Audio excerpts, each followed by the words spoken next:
Bapak Ibu kaum muslimin kaum muslimat, jamaah sholat zuhur yang dimuliakan oleh Allah. Ketika kita membaca tentang Nabi Shallallahu Alaihi Wasallam, tentu kita akan selalu terpesona dan takjub dengan kepribadian beliau.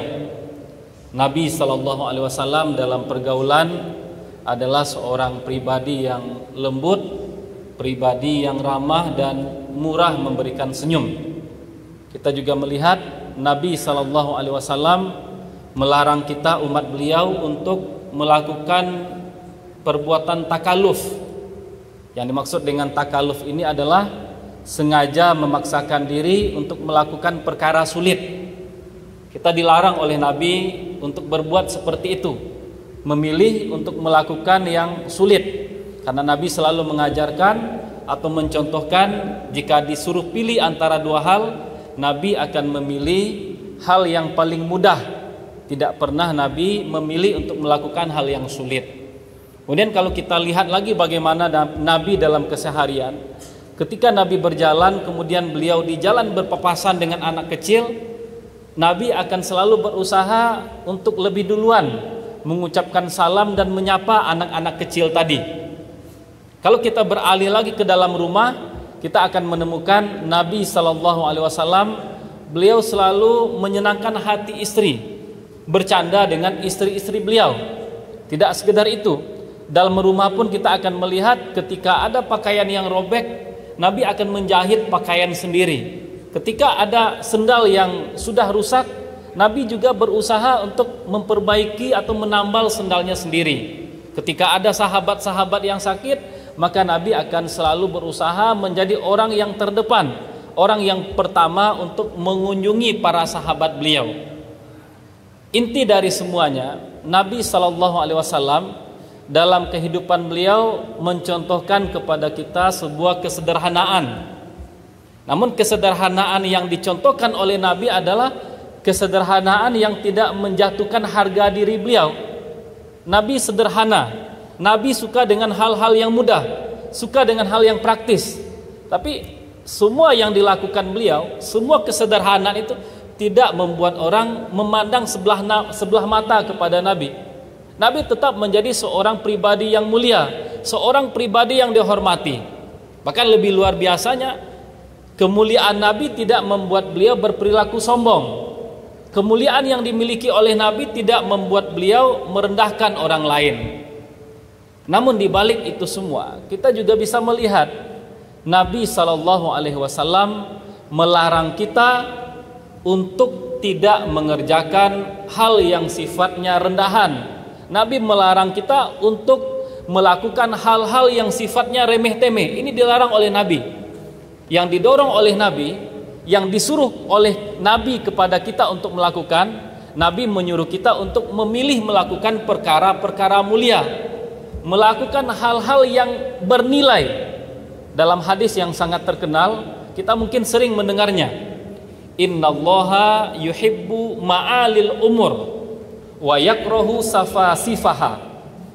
Kata Nabi Shallallahu Alaihi Wasallam, Allah mencintai semua urusan, semua perkara yang mulia, dan Allah sangat membenci segala urusan, segala perkara yang rendahan dan remeh-temeh. Terkait dengan hadis ini, kita ingin mengisahkan atau menyampaikan sebuah cerita antara Imam Ahmad, putri Imam Ahmad, dan Imam Syafi'i. Dan kisah ini sangat masyhur, sangat terkenal, sering kita dengar. Kita ketahui bersama bahwa Imam Ahmad adalah salah seorang murid dari Imam Syafi'i. Imam Syafi'i adalah guru favorit Imam Ahmad. Maka jangan heran ketika Imam Ahmad setiap kali berkumpul, setiap kali bercerita dengan keluarganya, Imam Ahmad akan selalu menceritakan tentang kehebatan Imam Syafi'i. Selalu disebut-sebut keunggulan dan kebaikan Imam Syafi'i. Ini selalu disebut oleh Imam Ahmad di hadapan keluarganya. Dan suatu hari Imam Syafi'i ingin berkunjung ke rumah Imam Ahmad. Imam Ahmad sampaikan kepada keluarganya. Tentu ini bahagia, sebuah berita bahagia untuk keluarga Imam Ahmad, karena guru Imam Ahmad yang selama ini sering diceritakan akan datang ke rumah mereka. Dan yang paling berbahagia adalah putri Imam Ahmad.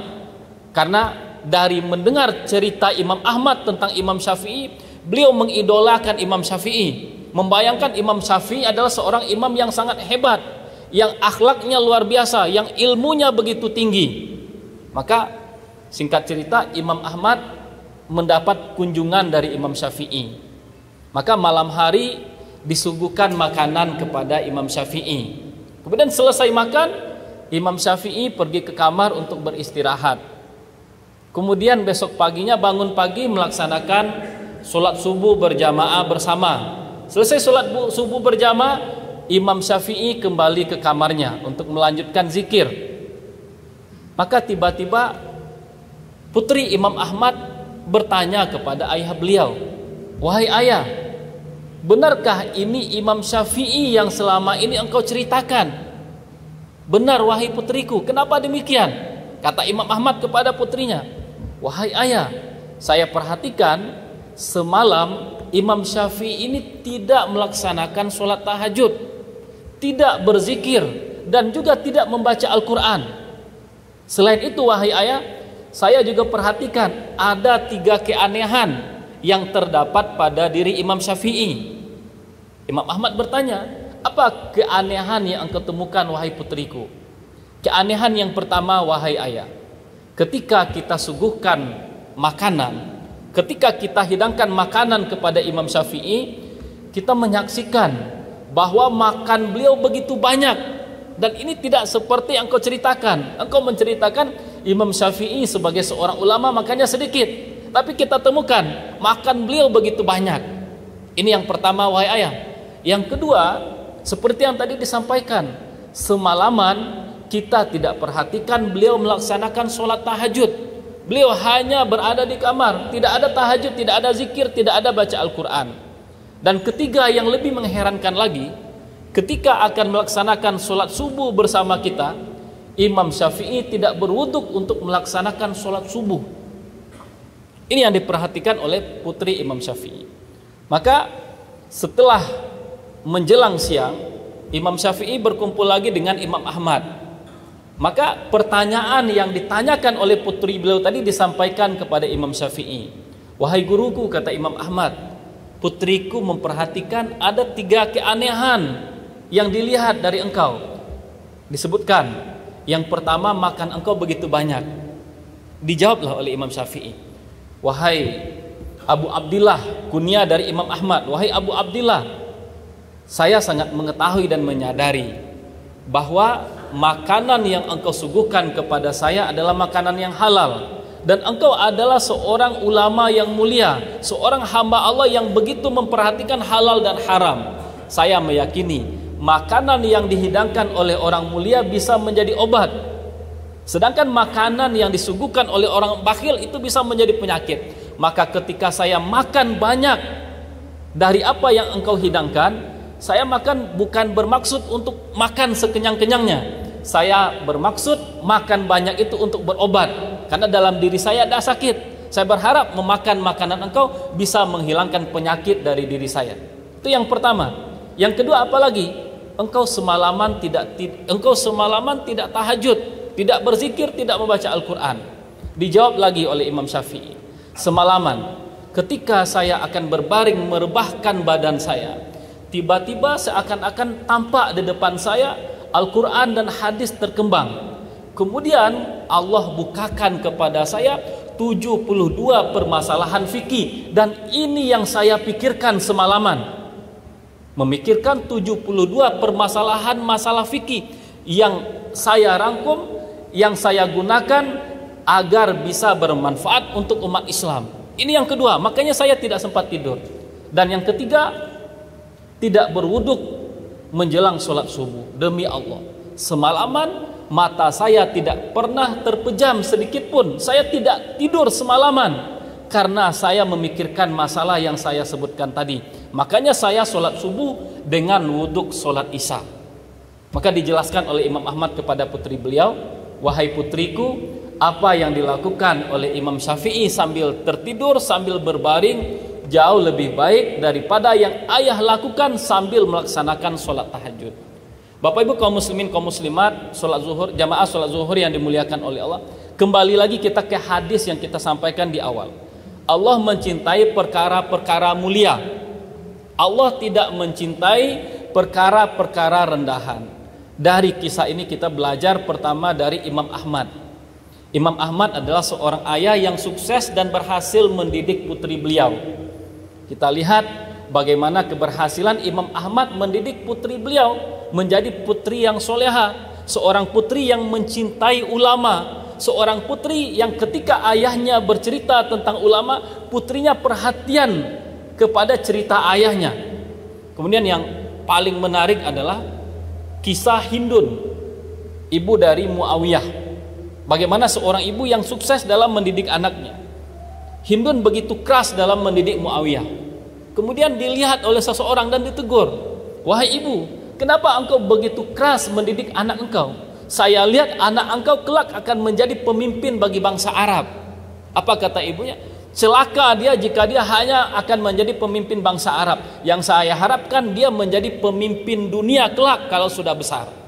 Kita melihat bahwa sangat erat kaitannya. Semakin besar perhatian orang tua kepada pendidikan anak, maka akan semakin besar peluang anak tadi menjadi berhasil. Kenapa Muawiyah bisa menjadi seorang pemimpin besar? Karena ibunya benar-benar memperhatikan pendidikannya sejak kecil. Kenapa putri Imam Ahmad tumbuh menjadi seorang putri yang berusaha sungguh-sungguh mengejar cita-cita akhirat, memberikan perhatian yang besar kepada perkara-perkara mulia? Karena dari kecil dididik dan tumbuh seperti itu dalam bimbingan ayahnya Imam Ahmad. Ini yang pertama. Yang kedua, kita juga ingin belajar dari putri Imam Ahmad. Putri Imam Ahmad meskipun beliau masih muda, belum tua, mengajarkan kepada kita betapa hebatnya seorang anak muda, betapa hebatnya seorang pemudi. Meskipun usianya masih muda, perhatiannya bukan lagi kepada hal yang remeh-temeh. Tapi putri Imam Ahmad, seorang pemudi, perhatiannya adalah kepada hal-hal yang krusial, kepada hal-hal yang prinsip. Coba kita lihat apa yang dipermasalahkan oleh putri Imam Ahmad dari Imam Syafi'i. Yang dipermasalahkannya adalah Imam Syafi'i sebagai seorang ulama, kenapa makannya begitu banyak?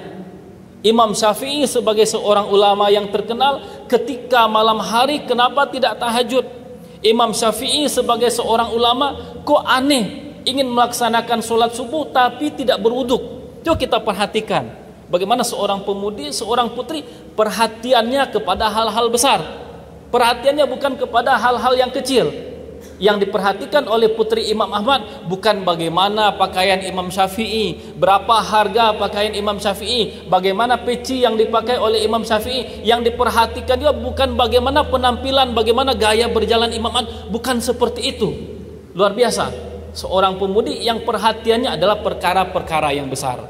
Bapak Ibu kaum muslimin kaum muslimat, jamaah salat zuhur yang dimuliakan Allah, sebagai orang tua, sebagai seorang ayah, sebagai seorang ibu, tentu kita akan sangat senang, kita akan sangat bahagia jika kita berhasil mendidik putra-putri kita tumbuh seperti putri Imam Ahmad yang memiliki perhatian yang besar kepada hal-hal penting, yang memiliki perhatian kepada perkara-perkara mulia dan meninggalkan hal-hal rendahan yang remeh-temeh.